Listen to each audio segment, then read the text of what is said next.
अस्सलाम वालेकुम स्टूडेंट्स। आज हम अपना न्यूमेरिकल नंबर 2 स्टार्ट करेंगे, चैप्टर नंबर 3 का, जिसे हम कहते हैं 3.2। देखेंगे इस न्यूमेरिकल में हमसे क्या पूछा गया है। A person hairs the eco of his own sound. एक शख्स अपनी ही आवाज की गूंज सुनता है। इको मतलब गूंज सुनता है, ठीक है।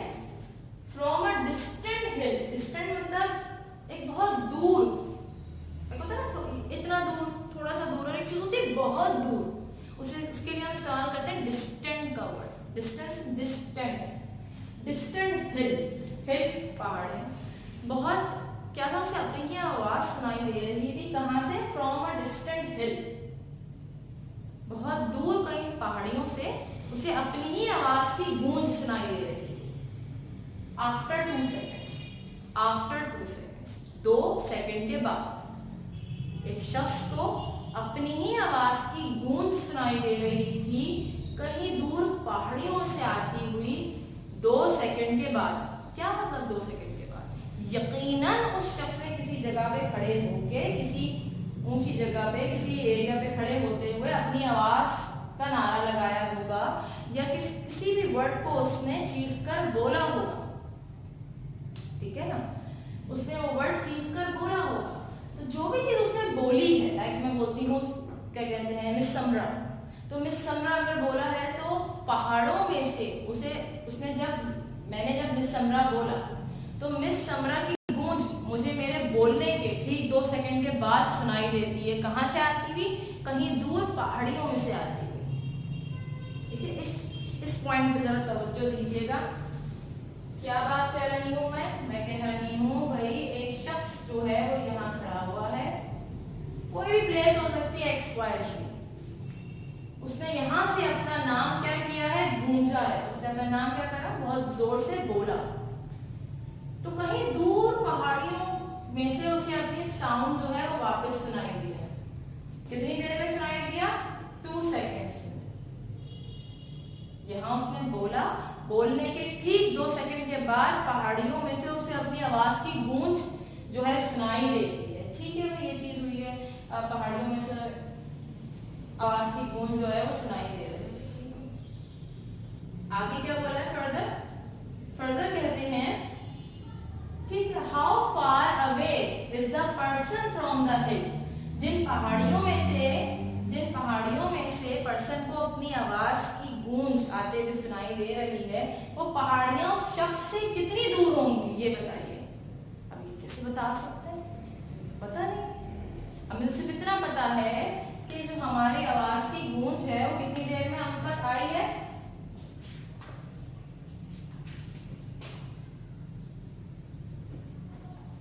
2 सेकेंड में हम तक आई है। जो हमारी आवाज की गूंज है वो पहाड़ियों में से गूंजती हुई कितनी देर में हमारे पास आई है? 2 सेकेंड में हम तक पहुंची है, ठीक है भाई। 2 सेकेंड में वो आवाज हम तक पहुंची है। हमें सिर्फ इतना पता है। और क्या चीज हमें पता है? हमें बताना है हाउ फार अवे, यानी कि डिस्टेंस बताना है कि जिन पहाड़ियों में से मुझे मेरी आवाज की गूंज वापस पलटकर सुनाई दे रही है वो मुझसे कितनी दूर है, यानी कि मुझे एस पता है, ठीक।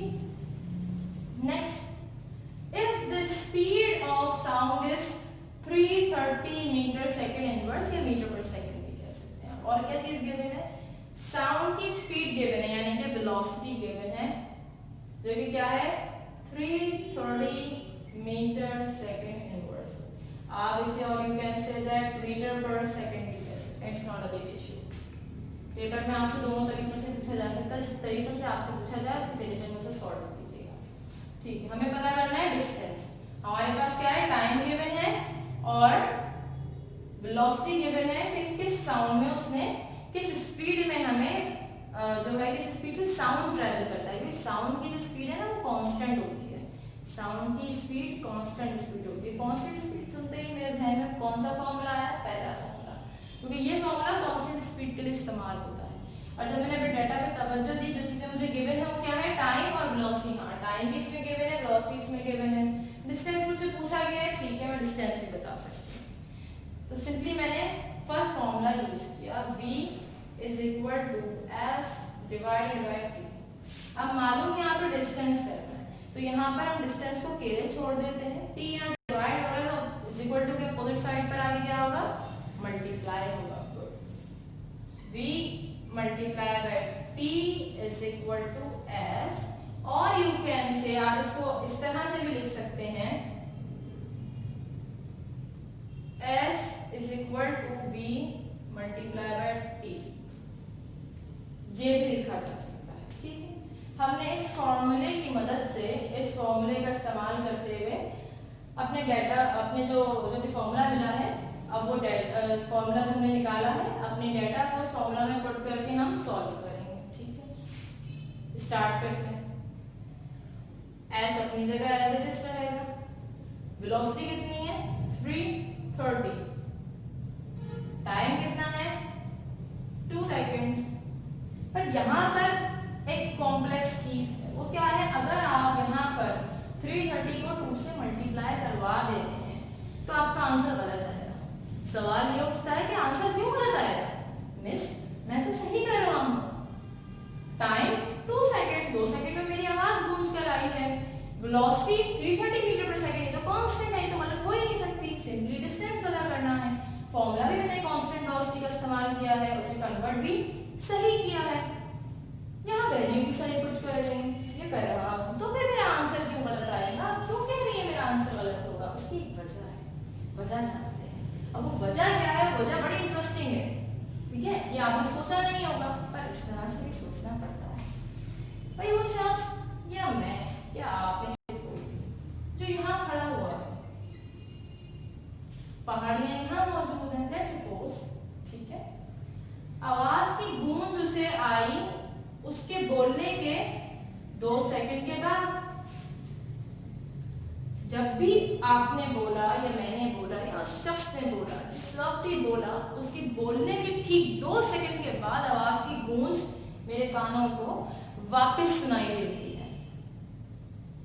ठीक है, यानी कि आवाज इसी 2 सेकंड में मेरे मुंह से निकल के, जब मैंने अपना साउंड निकाला तो मेरा साउंड इन्हीं 2 सेकंड्स में निकल के पहाड़ियों में गया भी और फिर पहाड़ियों से वापस भी आया, गया भी और वापस भी आया इन्हीं 2 सेकंड्स में। और मुझे जो डिस्टेंस बताना है, ऑब्वियसली 1 टाइम तो ही बताना है, मैं किसी भी जगह का डिस्टेंस जहां मैं खड़ी हूँ वहां तक का डिस्टेंस मैं बताऊंगी कि 10 मीटर हो सकता है। मैं ये थोड़ी बोलूंगी कि जाने का 10 मीटर, आने का 10 मीटर, टोटल वहां तक का डिस्टेंस जो है 20 मीटर है। No, it's not a thing, इस तरह से हम नहीं बताते। हम सिर्फ यहाँ से उस पॉइंट तक का, इस पॉइंट से उस पॉइंट तक का डिस्टेंस बताएंगे जो कि 10 मीटर है। यानी कि हम इसमें भी डबल नहीं लेंगे, जाना और आना काउंट नहीं करेंगे, बस 1 टाइम काउंट करेंगे। तो ये अगर 2 सेकेंड्स में आई और गई है आवाज, जो है 2 सेकेंड में मेरे माउथ से पहाड़ियों तक गई भी है, पहाड़ियों से टकरा के या पहाड़ियों से जो है वापस आई भी है मेरे कानों तक, और कितना वक्त लगा इसमें 2 सेकेंड। यानी कि 2 सेकेंड लगा है तो 1 सेकेंड जाने में लगा होगा और 1 सेकेंड वापस आने में लगा होगा, और डिस्टेंस तो मुझे 1 टाइम बताना है, तो मैं इस 2 को हाफ कर देती हूँ। अगर इस 2 को डिवाइड बाय आप 2 करेंगे, जाहिर सी बात है आने और जाने दोनों का टाइम है ना इसमें, तो आना और जाना 2 टाइम्स हो गया। आप क्या करें, इसे 2 से डिवाइड कर दें, 2 1 2, 2 1 2, यहाँ पर आपके पास आ गया 1, यानी कि यहाँ पर 2 नहीं आना चाहिए, यहाँ पर आएगा 1। ये टाइम आने और जाने का दोनों का है। अगर आप ये टाइम रखते हुए कैलकुलेट करेंगे तो आपके पास डिस्टेंस डबल आएगा। डबल आने का मतलब डिस्टेंस गलत आएगा। आप किसी को बता दें कि वो चीज जो है आपसे 300 किलोमीटर की दूरी पर है, ठीक है, और आपने चूंकि उसे डबल मल्टीप्लाई किया, इसलिए 300 किलोमीटर आ रहा है। अब वो बंदा 300 किलोमीटर पहुंचता है, पूछता है मैं उस मुकाम पे पहुंच गया हूं, तो पता चलता है जी नहीं, आप 150 किलोमीटर आगे आ रहे हैं। ऐसी बात है, 300 का हाफ 150 होगा, आपने गलत कैलकुलेशन कर दी।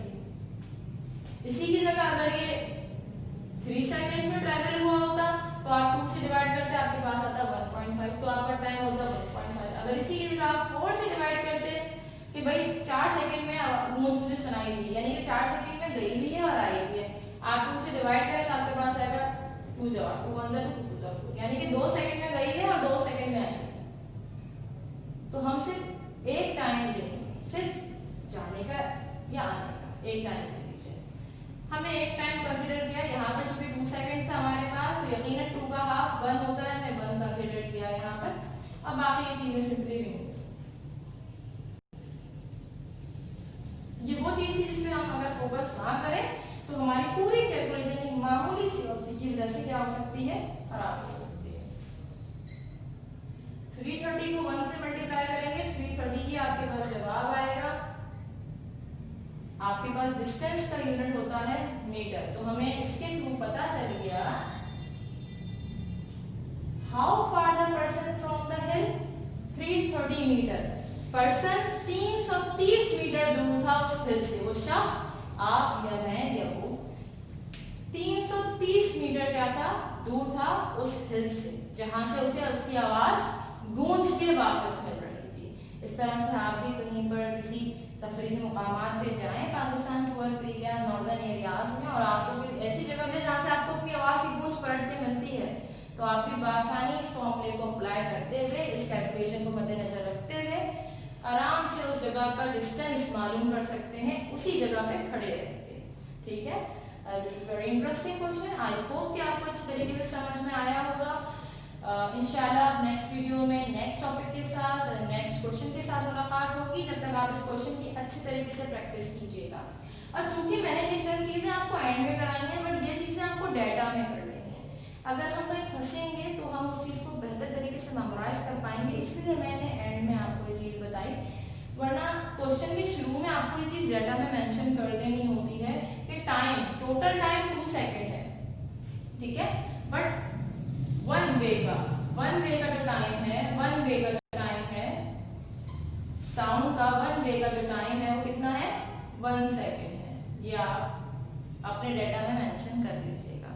फिर जो है आप डायरेक्ट यहाँ सॉल्व करेंगे तो चेकर के लिए भी इसको अंडरस्टैंड करना आसान होगा, क्योंकि वन यहाँ क्यों लिया गया है। टोटल टाइम साउंड ट्रेवल का 2 सेकंड है, बट वन वे के लिए क्या है, 1 सेकंड है। अगर यहाँ 4 होता तो वन वे क्या होता, 2 सेकंड। अगर यहाँ 6 होता तो वन वे क्या होता, 3 सेकंड्स। ठीक है, आई होप यहाँ तक आप लोगों ने अंडरस्टैंड कर लिया होगा। इजाजत दीजिए, अल्लाह हाफ़िज़।